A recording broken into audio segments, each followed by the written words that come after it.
एक लड़की नुमाइश देखने गई। तमाम तस्वीरों को बड़े गौर से देखने के बाद लड़की बोली, मुसव्विर साहब, शायद ये तस्वीर आपकी बदसूरती का नमूना है। मुसव्विर ने जवाब दिया, नहीं मोहतरमा, ये तस्वीर नहीं आईना है और आईने में आपकी शक्ल नजर आ रही है। एक प्रोफेसर साहब ने बिल्कुल नई शक्ल का पैराशूट तैयार किया।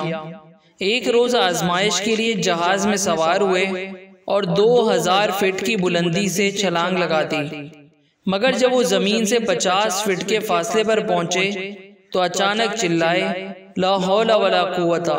पैराशूट तो जहाज में ही रह गया।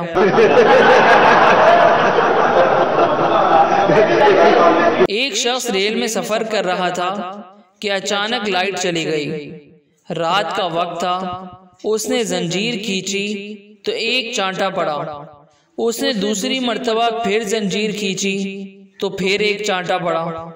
थोड़ी देर बाद लाइट आ गई। उसने गुस्से में लोगों से पूछा, हमारे को चांटा कौन मार रहा था?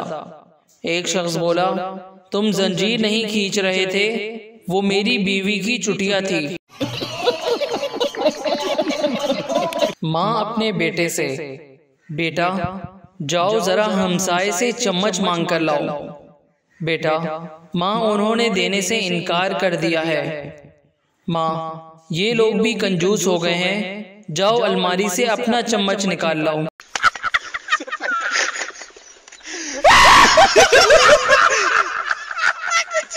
Please subscribe our channel.